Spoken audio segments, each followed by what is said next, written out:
I had one of the most liberating experiences in the past 10 days.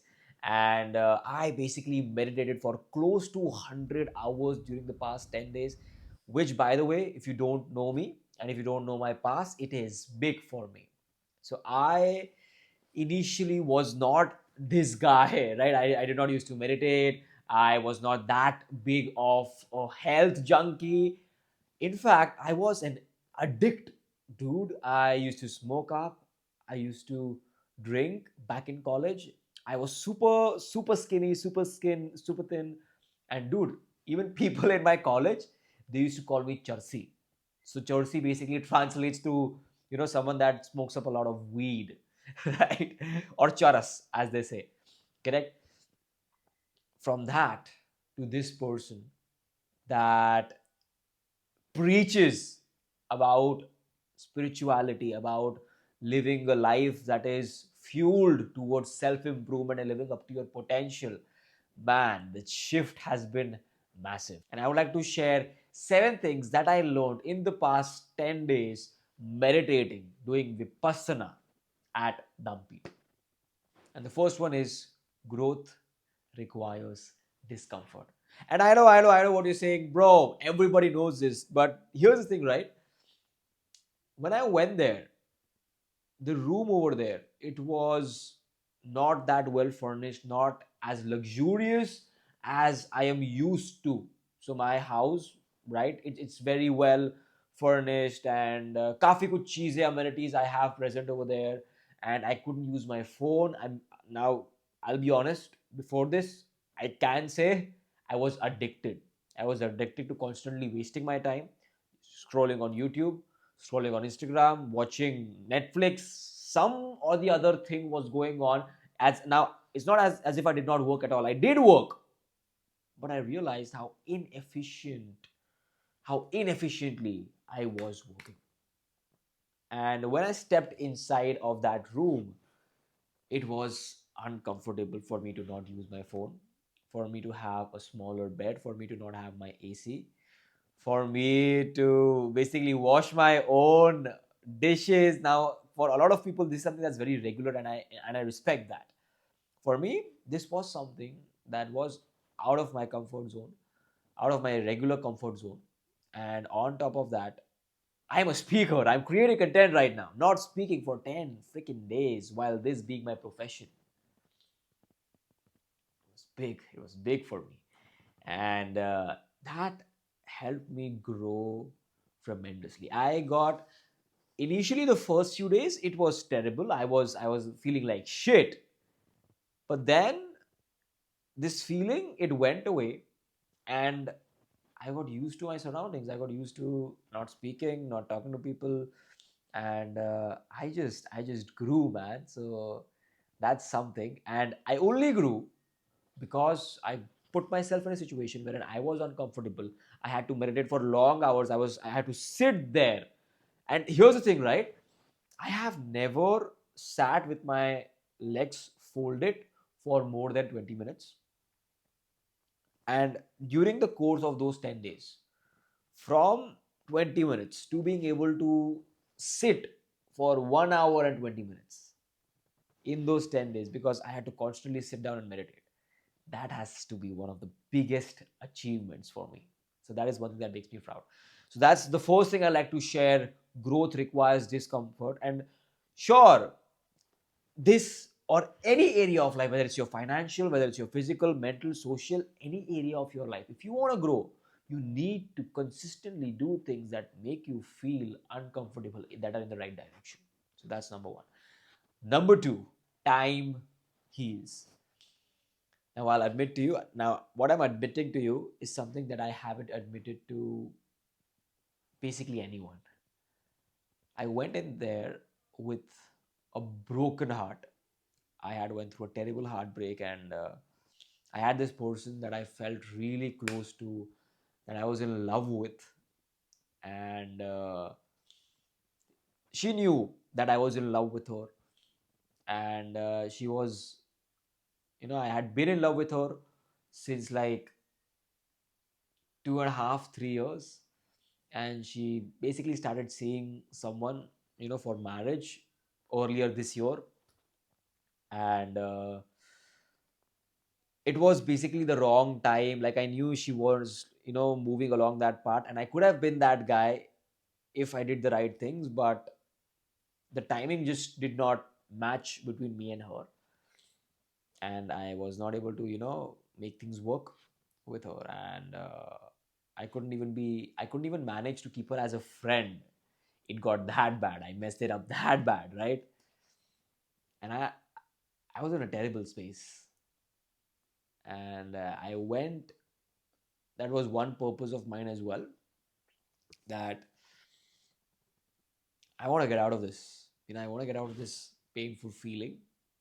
And that's what I did, right? I went in there, and the first few days, when you have flashbacks of you spending time with the person you love. And I just had those flashbacks where I was thinking about her, thinking about her beautiful smile, her eyes, her hair, the way she used to, her energy, everything.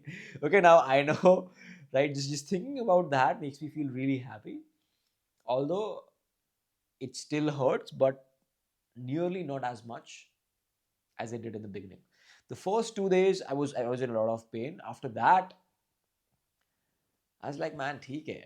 I just started to observe it, and it's fine, man. What's happened? What's happened? You have to accept what's happened, learn from the mistakes you made, and just move on. That's what life is meant for. So that was only possible because I spent that time alone with myself, with those feelings. If I was just out and about doing stuff, distracting myself from that feeling, not moving towards it, just running away from it, doing something or the other, watching Netflix, masturbating, X, Y, Z, A, B, C, whatever, this would have been so much harder.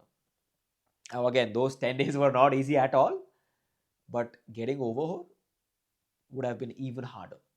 Number three, everything is impermanent. Now, when you go out and do Vipassana, so there's Acharya Goenka ji, that is the preacher. He is the one that gives the discourse, that gives the pravachan, that gives the teaching at the end of the day. And what he says is that observe the feeling. What you're supposed to do is basically just this area. You're just supposed to observe your breath. You're not supposed to modify it. Just observe it. And as you observe it, you'll feel some sensations, right, over this area inside of your nose.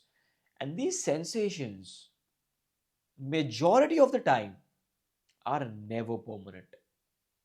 These sensations are impermanent. They come and they go.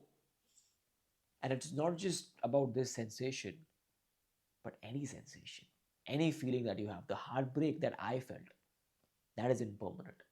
My life, your life, everybody's life, it's impermanent.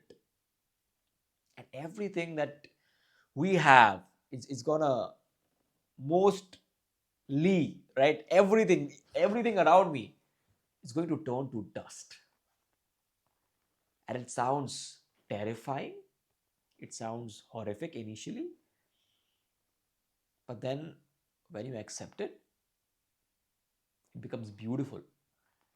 Because now this has value. It has much more value. If it was never ending, it had no value. Right? If I'm immortal, I wouldn't care about what I'm eating, what I'm drinking, whatever life I'm living, because there are 1,000 more moments like this after. But because this time is limited, I'm going to value it, and I'm going to use it more wisely, right? So that is the third thing that I learned, that I like to share with you. Everything, every single thing is impermanent. Okay. Number four, distraction kills success. Yeah, that's right. So here's the thing, right? Over there, what I realized, time moved so freaking slowly. Like, I could feel every second. In fact, every second felt like 10 freaking minutes. Okay, not 10 freaking minutes, but a minute, literally. And I was like, dude, I spent 10 days over there. Those 10 days felt like 5 freaking years. And we're just so used to being distracted, just scrolling on Instagram, watching YouTube, Netflix, doing this, that. We do not even realize where our time goes away. But when I had nothing to do, literally nothing, I realized how freaking long a day is. 18 long hours. What? Do you realize how much can be done in 18 hours? Yet we choose to distract ourselves. We choose to scroll. We choose to waste our time watching TV, doing BS, unmeaningful shit. And it just opened my eyes, and I decided that as soon as I go out, I'm going to make sure I use my time as productively as possible. And that's what I'm doing. This is right after the day, right? I left in the morning. I'm creating a video right now. It's probably, yeah, it's 5 p.m. Apologies for the sickness, but yeah, that is how dedicated I am now. Okay. Now, the fifth thing I like to share is morality isn't enough. What they teach is that while you are a while you're doing Vipassana, you're following the path of Dhamma. There are three things that you need to keep in mind.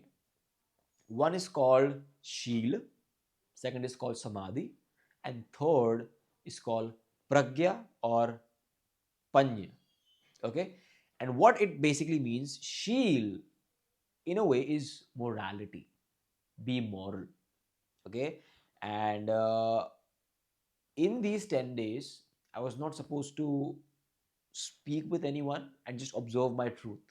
So that symbolizes you speaking truth and truth only. I was not supposed to harm anyone, not even an insect. So that again talks about morality. I'm not even supposed to express with my hands or legs or, none of that. So that is one part of it, right? Not killing anyone, not doing anything that is harmful, any sort of ill intentions, not having any malice towards anything or anyone, not even my own body, even the pain that I'm feeling. I'm not even supposed to hate that. Correct? I'm supposed to be indifferent in a way towards that, right? While I'm meditating. And what it speaks is that it talks about morality. Now, why is it not enough? So there are more parts to it. Morality is very important for sure, but it isn't enough. Okay, the second thing that you need, right? So, which is basically the sixth thing, right? Of the seven things that I'm talking about, is discipline. That is the next thing you require after morality. But even that is not enough. So, the sixth thing is discipline isn't enough. It is really important, right, that you be disciplined in life and be moral in life, right? If you're disciplined, basically you're consistently taking actions towards whatever you're doing, but you're not moral. You're taking those actions in a disciplined manner, but you're harming others. That harm is going to eventually come to you no matter what you do. And by the way, when you harm others, before harming others, you harm yourself first internally. Before you lash your anger out on someone else, you first felt that misery yourself, and then you have to release it on someone else. So when you are releasing your anger on someone else, you are harming yourself first more than you're harming him or her. That is a big thing that I learned and I understood over there. And the opposite is also true. When you're loving someone, when you're caring for someone, you're loving yourself first. You're feeling that emotion first, and then you're conveying it to someone else. So that's something that I learned. And that is one of the most beautiful things I feel that I've learned over there. Okay. And discipline isn't enough, right? Morality with discipline is very valuable, but there's the third component that I want to talk about, that is knowledge, right? The seventh thing that I like to share with you is knowledgeable action is key to success. So knowledgeable disciplined action is the key to success. If you are knowledgeable but you're not disciplined, you're not going to take action. If you're not going to take action, no matter how much knowledge you have, the world is not going to know that you have that knowledge. And as a result, you're not going to be recognized. You're not going to provide value. You are not going to give people the growth that they might be looking for through you, because you're not taking the right actions.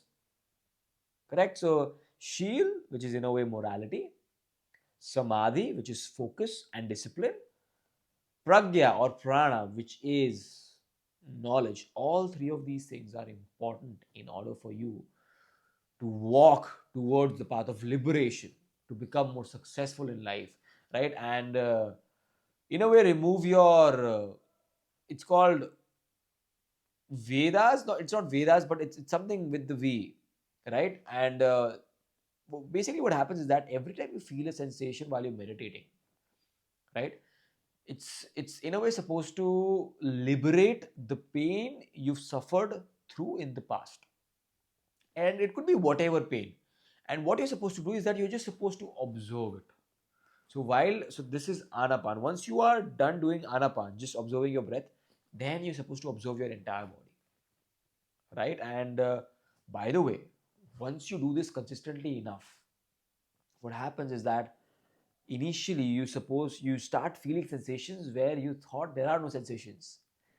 And not just that, once you do this long enough, you'll feel not just the outer skin, but the inner organs and the sensations that they are going through. That is how magical and that is how powerful this is. So just imagine, right? Imagine detecting a tumor at such an initial stage when it's just forming because you're just doing Vipassana on a regular basis. That is the power this has. And when you are capable of detecting things internally, guess what?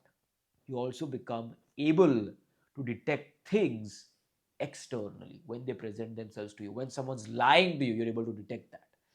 You can detect energies, you can detect energy fields, you can detect the energy coming from another person. So that's something that's beautiful. Right? That is what Vipassana actually teaches you, and that is what it's all about. There's a lot more, right, that I would love to cover in this video, but unfortunately, I will not be able to. Right, so that's all from this video. I hope you enjoyed this one, and if you did, do not forget to subscribe. And if you don't already know me, my name is Mohin Chagwani. I am an entrepreneur, life coach, and one of India's top speakers. And I regularly come up with masterclasses and workshops, which, by the way, are going to be mentioned in the description of this video. Correct? So you can click on those links and register for one of my masterclass that I'm coming up. And that's all from my end. I will see you in the next one. Until then, take care.